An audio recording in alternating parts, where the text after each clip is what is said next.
dan salam tumbuh di kota. Asik. Tumbuh dekat rumpun kembang sepatu. Asik. Terimalah salam pembuka kata. Assalamualaikum warahmatullahi wabarakatuh. Waalaikumsalam warahmatullahi wabarakatuh. Yang saya hormati Bapak Herman, pengawas Satuan Pembina di SMA Negeri 7 Padang Sidempuan ini.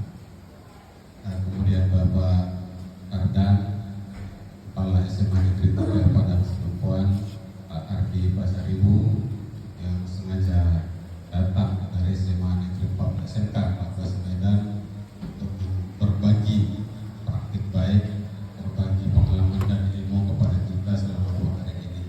Terima kasih atas kehadirannya Pak Ardi, dan yang kami banggakan Bapak Ibu tenaga pendidik di SMA Negeri 3 Padang Sidempuan. Nah Bapak Ibu, ini barangkali kalau pertemuan ketiga kita ya, Bapak Ibu, saya harapkan kalaupun nanti berkali-kali pertemuannya, kalau tidak pernah dibenahi ya, apa yang menjadi rencana, dia hanya akan tetap tinggal rencana di atas kertas ya. Sehebat apa rencana, sehebat apa program yang kita rancang untuk pembelajaran kita, itu tidak akan membuahkan apa-apa kalau tidak pernah berani untuk memulainya. Jadi Bapak Ibu, kurikulum berubah itu keniscayaan ya. Sampaikan Pak Pengawas tadi, dulu ada KTSP, sebelum itu ada KBK, kurikulum berbasis kompetensi, sebelum itu ada kurikulum 86, kurikulum 1986, kemudian ada suplemennya lagi, kemudian sebelum itu ada kurikulum 75, sebelumnya ada kurikulum tahun 68, hampir setiap 10 tahun kurikulum berubah. Karena apa?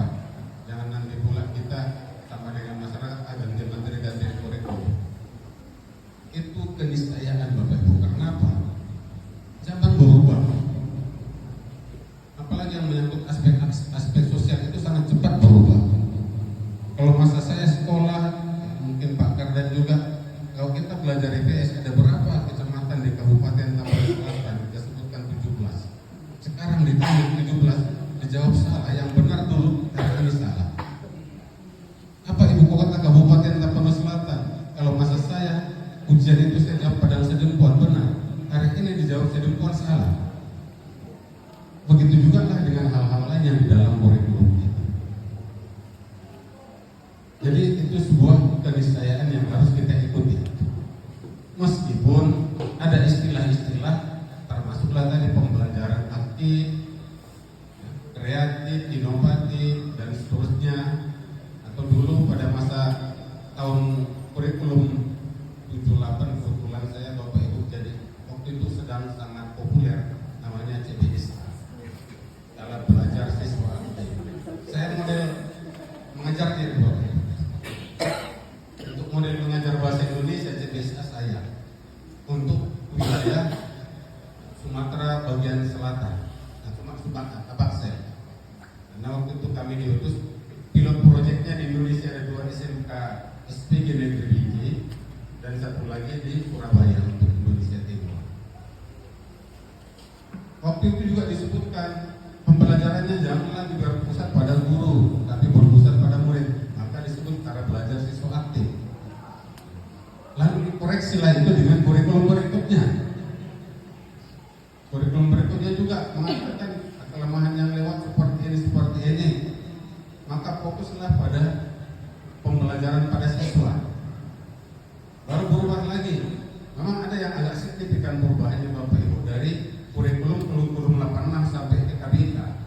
Kalau Bapak Ibu ini ingat, di kurikulum 86 ke bawah kita masih menganut sistem penilaian acuan norma. Yang kita kuliahkan dulu Bapak Ibu. Karena ada 2 cara melakukan penilaian. Penilaian acuan norma, penilaian acuan patokan. Lahirlah KBK. Itu PAP, dipatok dulu. Untuk bisa lulus harus dapat sekian KKM-nya. Itu PAP. Kalau dulu yang ujian, kita ujian nilai tertinggi cuma 7. Tapi itulah yang jadi 9. Nilai terendah berapa? 0. Tapi kalau dibuat 0 nggak naik kelas, minimal 6. Kalau dibuat 6 masih merah. Maka saya sebagai guru, setelah saya lihat hasil pekerjaan ujian anak-anak, rentangnya dari 1 sampai 5, maka saya buat kelas interval. Saya mau nilai di rapor 6 sampai 9, maka nilai 1 jadi 6. Yang nilai 5 tadi itulah jadi 9. Berarti itu penilaian normal. Nilai kita dibandingkan dengan rata-rata kelas. Makanya rapor dulu ada nilai kita, ada nilai rata-rata kelas. Kita di atas itu atau tidak? Itu saya rasa yang paling agak signifikan perbedaan dari kurikulum sebelumnya di sistem penilaian. Jadi mulai pada awal abad 21 itu hampir seluruh pendidikan di dunia itu berada dari sistem penilaian norma ke penilaian tujuan patokan. Ke dasar kompetensi dipatok untuk bisa dinyatakan kompeten minimal sekian standarnya, kriterianya minimal sekian. Jadi bukan lagi dibandingkan dengan rata-rata nilai yang ada di kelasnya. Jadi seperti itu. Nah, kalau masalah ini metode pembelajaran efektif, dulu kita berbusa-busa itu memproses K13 karena menurut kita pada saat itu K13 belum cukup waktu untuk uji publiknya belum. Tetapi diberikan analisis kaitkan dengan tingkat masa pelajaran kita, kemampuan literasi, numerasi bangsa Indonesia dan seterusnya. Dan itu sangat mumpuni dianggap karena diadakan studi banding di Eropa Timur pada saat itu, di negara-negara Skandinavia. Jadi pembelajaran berbasis pada murid, lalu dikoreksi lagi dengan kurikulum merdeka. Saya Bapak Ibu, apapun, saya yakin Bapak Ibu sudah berpengalaman sekian tahun mendidik anak-anak. Intinya adalah keberanian untuk melakukan inovasi dan kreatif. Selesai ini, kalau tetap juga akhirnya kita, udahlah saya buat begini, si anak ini nggak nyambung, saya coba dengan metode yang kompetitif, saya buat diskusi, yang pintar juga yang ngomong, yang ini tidak juga pernah keluar suaranya. Akhirnya udah saya sapu bersih saja lah, biar mereka cepat dapat. Saya jejali anak-anak akhirnya kembali ke metode konvensional ceramah. Pada umumnya kan begitu Bapak Ibu. Kita anggap dengan berceramah anak-anak akan lebih cepat paham. Saya jelaskan runtut A, B, C, D, mungkin akan lebih cepat dia dapat. Salah ternyata persepsi kita seperti itu Bapak Ibu. Makanya lebih dituntut Bapak Ibu, ya, berarti harus lebih banyak waktu tersita. Iya. Bahkan untuk metode yang sama, materi yang sama, untuk materi yang sama Bapak Ibu, di kelas yang sejenjang atau di kelas yang sama tapi pada waktu berbeda, bisa jadi teknik yang kita gunakan harus berbeda. Di 10 MIPA 1 materinya tentang limit di matematika. Hari ini saya gunakan metodenya seperti ini. 2 hari lagi bisa metode berbeda. Hari ini jam pertama kedua pas saya masuk, anak-anak masih segar. Mungkin dengan cara seperti ini bisa mereka. Tapi kalau coba Bapak bayangkan kalau di jam 7-8 di kelas yang sama, materi sama, kita gunakan teknik dan metode sama, pasti akan berbeda penerimaannya. Berarti setiap saat harus berbeda metode. Metode bisa sama Bapak Ibu, teknik, strategi itu kan bisa variatif. Makanya sekali lagi Bapak Ibu, kalau saya sampaikan Bapak Ibu nggak usah ngejar-ngejar target capaian kurikulum. Faktanya apa? Masih ada anak-anak kita SMA kelas 12 7 kali 8 yang tahu. Apa yang harus mengejar integral sampai plus trigonometri? Masih ada anak-anak SMA kelas 11 tak tahu bacaan sholat. Kenapa Bapak Ibu harus belajar tafsir ayat ini? Pelajaran agama kan sampai tafsir surat ini, latar belakang sampai dengan asal munculnya surat Al-Kahfi dan tafsirnya dalam kehidupan sehari-hari. Bacaan sholat saja ada anak kita belum Bapak Ibu. Fakta sebulan yang lewat saya temukan di sekolah. Fakta Bapak Ibu. Bertanya, ada berapa orang yang beragama Kristen? Tunjuk tangan, ada sekitar 120 orang. Ada berapa orang beragama Islam? Ada sekitar 100 orang. Saya tanya, siapa yang sholat subuh tadi pagi? 4 orang dari 100 orang Bapak Ibu. Hanya 4 orang, saya nggak bohong. Ada Pak Andi, kawan saya. 100 siswa, hanya 4 orang yang sholat subuh. Saya tanya dalam Kristen ada 120 orang. Hanya sekitar 20 orang yang ke gereja hari ini. Itu fakta. Lalu saya panggil yang tidak sholat, nah, kenapa enggak sholat subuh tadi pagi? Terlambat Pak. Kapan terakhir sholat? Tadi malam Pak, maghrib. Subuhnya kemarin sholat enggak? Kapan lagi? Maghrib kemarin ya Pak. Lalu saya berpikir, kenapa pas sholat di masjid saja anak ini, di rumah tidak? Harus saya tanya, tahu nggak rukun dan bacaan sholat? Enggak. Ya pantas dia enggak berani sholat sendiri. Enggak tahu dia. Yang tahu dia Fatihah, bacaan tidak bacaan rukuk, bacaan tasawuf, duduk antara dua sujud enggak tahu. Anak kelas 11 SMA. Begitu juga lah itu.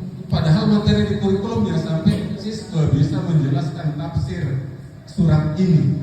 Itulah yang mau kita buru-buru ke anak-anak.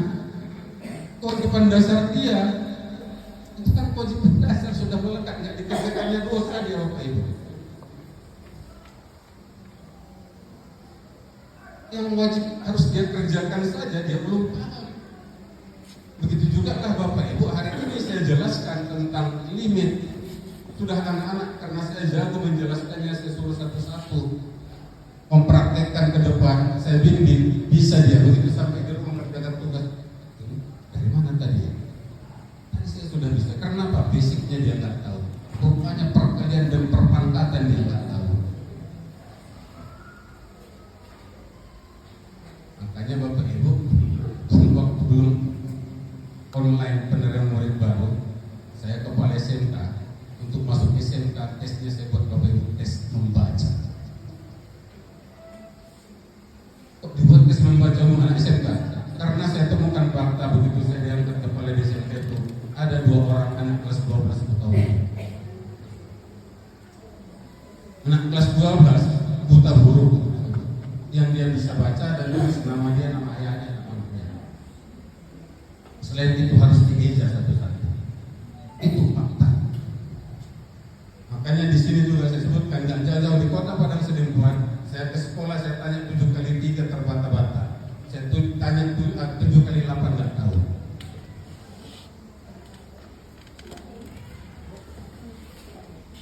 Apalagi pecahan 2/3 tambah setengah berapa nak? Nggak tahu konsep pecahan.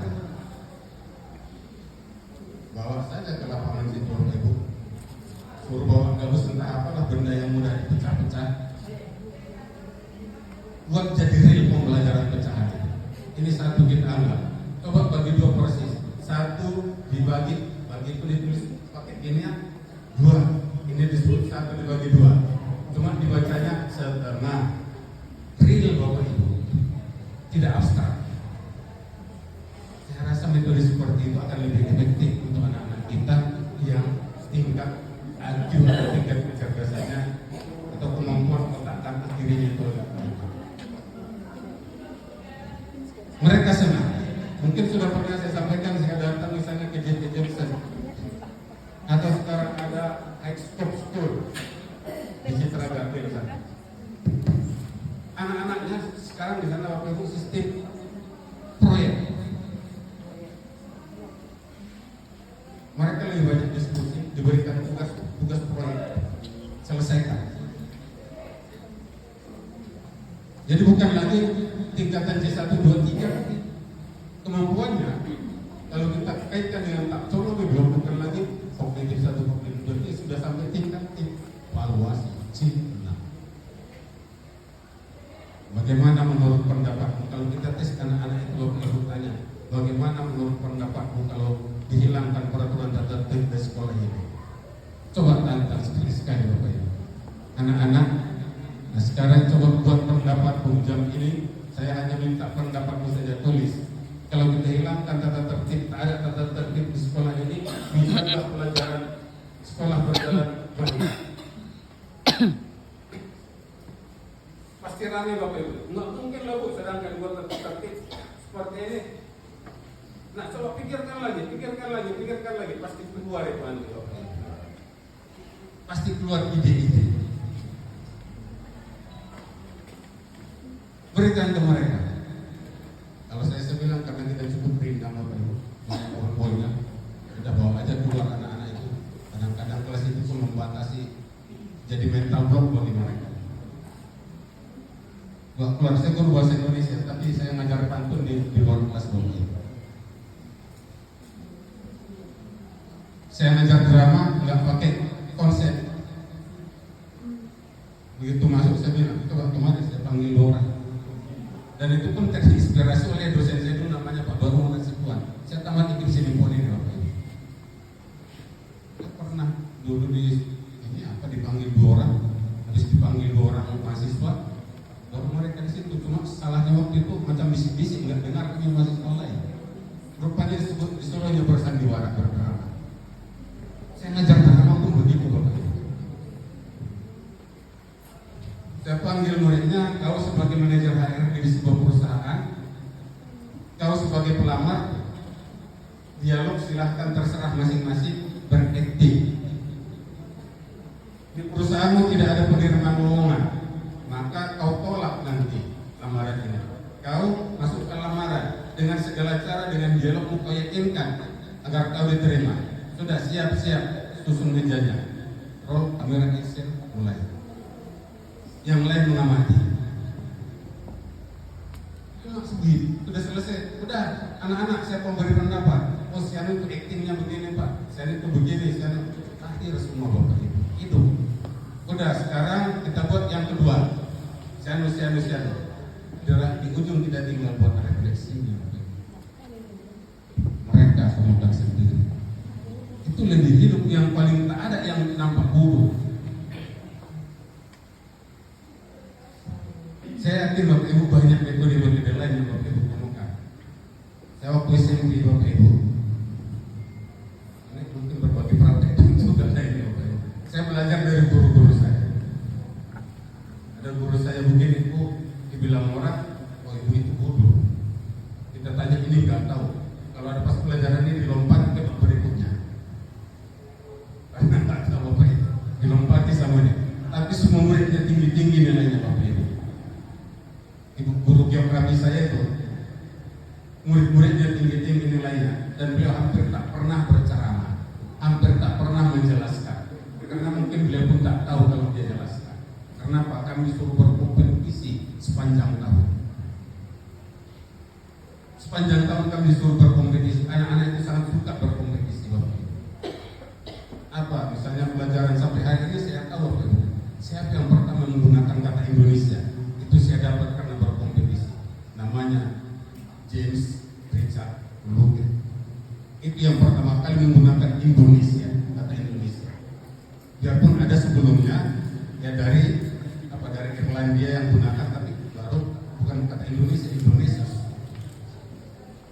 Mengapa sampai itu? Karena apa? Kita diberikan bab pelajarannya tentang kepulauan Indonesia di geografi. Anak-anak minggu depan pelajaran kita bab 1 halaman sekian tentang kepulauan Indonesia. Saya bentuk kelompok, 5 orang satu kelompok, 3-5. Tugasmu buat pertanyaan sebanyak-banyaknya tentang kepulauan Indonesia. Hanya itu kita disuruh diskusikan, buat pertanyaan dan jawabannya sebanyak-banyaknya. Besok akan maju satu-satu ke depan. Kelompok satu maju, kelompok lain tanya sebanyak-banyaknya tentang materi itu. Yang paling tinggi nilainya kalau bisa jawab 100, tak bisa jawab 0. Agar kita tidak malu, agar juara, maka harus kita gali semua isi yang satu bab tentang Indonesia. Agar lawan kita tidak bisa jawab, tidak cukup di buku, kita cari di perpustakaan bahan lain. Kalau di buku pasti bisa dijawab kelompok lain. Akhirnya anak-anak cari di perpustakaan, tidak hanya baca itu saja, buku teks itu. Begitulah sepanjang tahun. Sudah untuk materi ini, pemenangnya adalah kelompok ini. Baru lanjut ke bab berikutnya. Begitu lagi sepanjang tahun hanya seperti itu Bapak Ibu. Tapi kami kuasai semua. Dia paham anak-anak sangat ingin menunjukkan kemampuannya. Dia gunakan itu untuk berkompetisi sepanjang tahun. Kan ternyata Bapak Ibu banyak cara yang bisa ditempuh. Atau cara lain, saya pernah dipanggil kepala sekolah. Saya kan juga enggak selamanya kepala sekolah Bapak Ibu. Waktu saya guru kayak dikasih kelas 7. Pernah sekolah saya itu 8 kelas, 10 1 sampai 10 8. 10 1 itu peringkat 1 sampai 36. 10 2 peringkat 36 sampai 72. Paling bodoh-bodoh itu kelas 10 7 10 8. Saya dikasih kelas itu. Nilainya di atas 85 semua. Ini enggak karang-karang kata kepala sekolah. Enggak. Kok bisa? Karena saya tahu kemampuannya seperti itu. Begitu masuk pertama, anak-anak keluarkan kertasmu. Ada buku bawa catatan semua, ada tulis di situ nilainya 100. Hari ini saya kasih kalian semua nilainya 100. Inilah nilai rapor. Saya bilang, karena saya anggap kalian semua ber-IQ normal. Karena Pak anak ber-IQ di bawah normal itu, di bawah 90 itu akan susah payah untuk bisa sampai SMA. Ternyata kalian bisa sampai SMA, tak ada yang tinggal kelas, berarti kalian minimal normal. Barangkali ada di atas itu. Kurikulum disusun untuk membuat anak ber-IQ normal, bukan untuk anak jenius kurikulum. Artinya seorang anak ber-IQ normal bisa nilai 100 semua mata pelajaran. Kalau semua syarat dan pembelajarannya dipenuhi. Makanya itu saya kasih nilaimu 100. Catat itu nilai rapormu. Tugasmu mulai hari ini dan seterusnya mempertahankan itu agar tetap 100 sampai ketika dituliskan di rapor. Itu saya suruh Bapak. Maka setiap ulangan harian berapa dapat 90 tambahkan 100 tambah 90 bagi 2. Tinggal 95. Begitu seterusnya anak tahu nilainya. Ternyata Bapak Ibu dengan metode seperti itu, saya kasih tugas, saya kasih ujian tengah semester. Ada anak mengumpul di batas waktu, tapi tetap pakai komitmen ya Bapak Ibu. Artinya anak yang menyerahkan sesuai batas waktu itu nilainya normal. Tapi kalau lambat dari itu tentu nggak akan sama. Apa? Waktu itu K13 KTSP. Sikap itu dinilai, kepatuhan dia terhadap komitmen dia terhadap kesepakatan. Ternyata anak-anak ada yang datang, Pak, dia sudah kumpul tanggal 3 batas waktu tanggal 5 telah kita nilai, tanggal 5 dia antar lagi. Pak, saya merasa kurang puas yang saya kumpul pertama, padahal belum kita bagi hasilnya. Saya ingin lebih maksimal karena waktu itu saya juga mengerjakan tugas ini. Tolong diterima, ini tugas kedua Pak. Padahal disuruh kerjakan tugas 1 kali saja banyak anak nggak ngumpul. Untuk 1 tugas dia kerjakan 2. Karena dia tahu itu untuk dia. Dan saya tak pernah batasi remedi Bapak Ibu. Mau 10 kali baru bisa 10 kali. Nanti konsep remedi juga baca teori-teorinya pembelajarannya Bapak Ibu. Ada 2 teori tentang konsep remedi. 1, remedial hanya diberikan kepada yang tidak tuntas. Maka nilai tertinggi adalah sebatas KKM. Itu ada teorinya Bapak Ibu. Yang dikeluarkan oleh para ahli. Jadi kalau KKM-nya 80, dapat dia 85 pun tetap ditulis 80.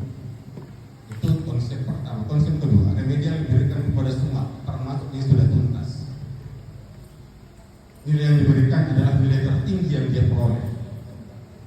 Itu yang saya anut di SMA 1 Natal.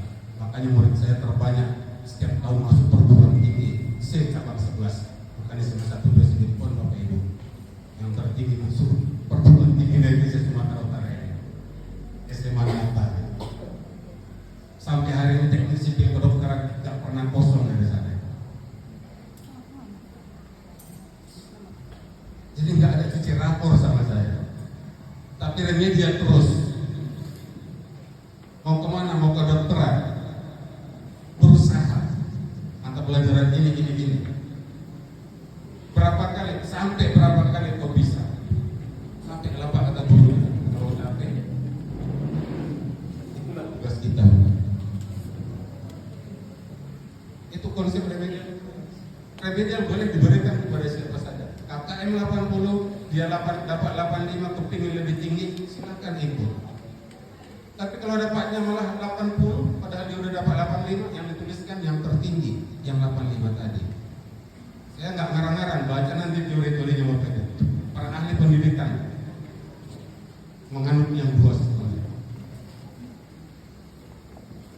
Jadi seperti itu, anak-anak termotivasi untuk berkompetisi.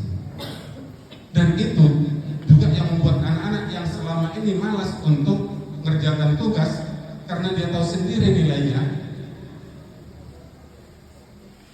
Saya sampaikan, saya kasih nilainya di awal 100. Ada yang tetap sampai ke ujung 100. Ternyata memang selama saya praktekkan di Bapak Ibu belum ada. Tapi yang sampai ke ujung 95 ada. Saya kasih di awal, belum mulai pembelajaran. Karena itu tadi asumsinya kalian semua bisa. Maka tugas yang dipertahankan. Ternyata itu memotivasi mereka. Itu hanya salah satu barangkali beberapa praktik yang saya lakukan. Kalau dianggap baik, alhamdulillah. Kalau mau dicobakan, ya. Tapi mungkin bisa dengan cara yang berbeda, atau mungkin Bapak Ibu saya yakin juga punya banyak cara yang bisa kita adopsi. Kembali lagi, kita lihat anak-anak ketika pembelajaran, kita jelaskan bertubi-tubi, kita suruh bertanya. Anak-anak ada yang sudah paham, tak ada yang tunjuk tangan. Ada yang tidak paham, tak ada yang tunjuk tangan. Kan bingung ini, terutama materi sulit Bapak Ibu. Siapa yang sudah paham, tak ada yang tunjuk tangan. Ada yang belum paham, silakan bertanya, tak ada yang tunjuk tangan. Gimana itu Bapak Ibu? Kan sering kita temukan begitu. Karena kita berceramah sama seperti saya. Kalau berceramah ngantuk itu Bapak Ibu, kecuali jam-jam pertama seperti ini, atau ceramahnya punya kekuatan tinggi karena dia memiliki daya informasi yang penting. Kalau tidak, ngantuk. Hanya kalau Bapak Ibu berceramah, anak-anak itu ngantuk. Biar nggak ngantuk, ribut dia. Itu ngelawan ngantuk gitu Bapak Ibu. Makanya banyak dilemparnya pakai kertas, tulisnya gini, nanti kita kemana? Jawab kawannya, lempar. Baru kita paksa anak-anak, kau ributkan nih, duduk yang bagus dulu. Duduk yang kalau biologi kan, duduk nggak bergerak, aliran darah melambat pasti ngantuk. Kalau ngantuk dibilang pula, kau begadang kau tadi malam. Masih jam pertama udah ngantuk. Ribut dia kita ngantuk dia kita. Kenapa? Karena kita ceramah nggak percaya. Saya bilang nanti hari Jumat coba intip bapak-bapak yang pergi ke masjid. Khutbah itu cuma 20 menit Bapak Ibu. Ini gini semua itu. Iya, betul. 50% Betul ya. khutbah itu ngantuk itu Bapak Ibu. Kecuali yang berzikir. Kenapa? Duduk nggak bergerak, pasti bawaannya ngantuk. Begitulah kalau kita berceramah, maka aktifkan anak-anak. Dia nggak mau menjawab, nggak bisa menjawab, malas dia mikir. Tapi begitu keluar, itu tadi bilang begini, nggak setuju dia untuk baca begini. Dipaksa yang kita ajarkan, apalagi di kantin di rumah. Di kedai kopi Bapak Ibu. Mereka tahu siapa presiden terbaik, wali kota paling ini. gini boleh gini. Kenapa nggak ada yang membatasi merdeka dan mengeluarkan pendapatnya? Di kelas, biarpun suka atau tidak suka, terbentuk image di kepala anak-anak kita itu sumber yang akan mengalirkan ilmu ke mereka. Itu yang harus dibongkar mental block seperti ini. Makanya apa ya, Bapak Taman Siswa Pak Ki Hajar itu bilang nggak sekolah, dia sebut taman. Taman anak, taman siswa, taman dewasa. Taman itu tempat orang bersuka cita. Maka jadikan kelas-kelas kita seperti taman. Keluar itu semua. Begitulah sekolah-sekolah yang diadopsi sekolah-sekolah sekarang waktu itu. Alexandria School itu yang mewah. Ruang kelasnya seperti kamar hotel berbintang. Tempat duduknya nyaman. Gurunya bukan seperti